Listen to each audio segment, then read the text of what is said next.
बालासाहेब ठाकरे मुंबई में जन्मे नहीं थे, लेकिन मुंबई को लेकर उनसे जैसी समझ किसी में नहीं। देवेंद्र फडणवीस।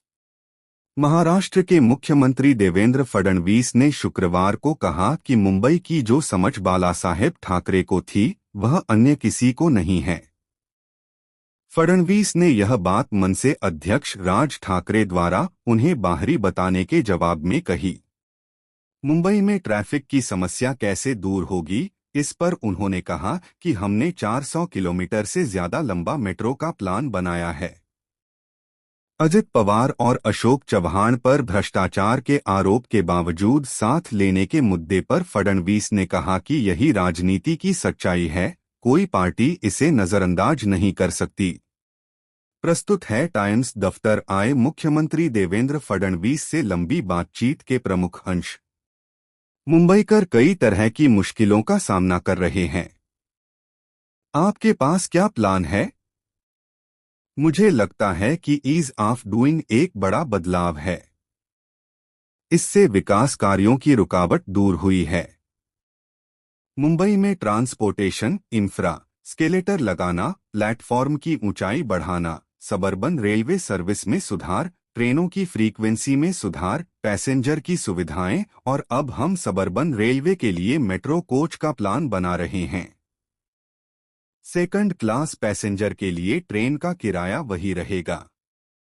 हमने मल्टीपल ट्रांसपोर्टेशन के लिए सिंगल टिकट शुरू किया है, इलेक्ट्रिक बसें शुरू की है। नई सड़कें बना रहे हैं, जिससे वेस्टर्न एक्सप्रेस हाईवे पर भीड़ कम होगी। ईस्टर्न एक्सप्रेस हाईवे को ठाणे तक बढ़ाया जा रहा है।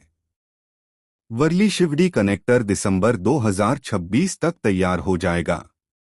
कोस्टल रोड को वसोरवाद हिसर से मीरा भाईंदर होते हुए विरार तक ले जा रहे हैं। सीवरेज ट्रीटमेंट प्लांट के जरिए गंदे पानी को समुद्र में जाने से रोकने के लिए काम चल रहा है। राज ठाकरे ने आपको मुंबई में बाहरी कहा है, इस पर क्या कहेंगे? मुंबई मेरी जन्मभूमि नहीं है, लेकिन वर्ष 1999 से यह मेरी कर्मभूमि है।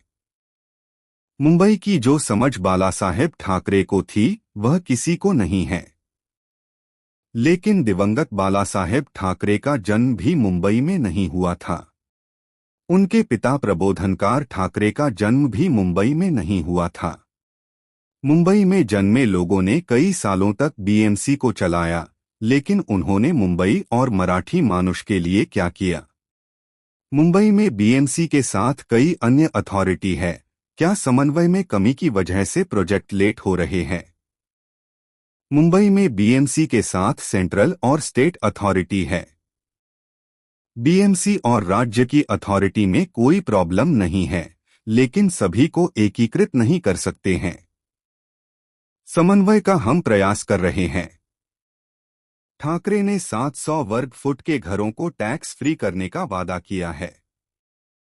बीजेपी ने नवी मुंबई में 20 साल तक टैक्स न लेने की घोषणा की है। आज का दौर विकास के साथ पब्लिक के व्यक्तिगत लाभ योजनाओं का है।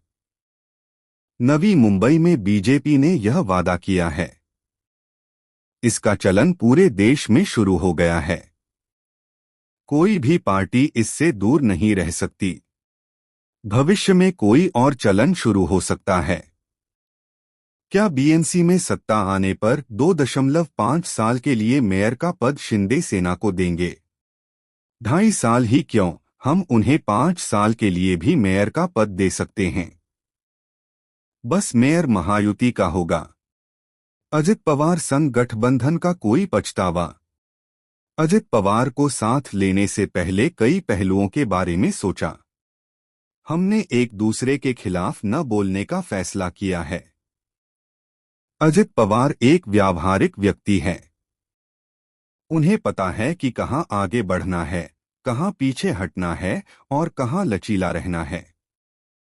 हमारा गठबंधन मजबूत है। महायुति 2029 तक साथ है। उम्मीद है कि उसके बाद भी साथ रहेंगे।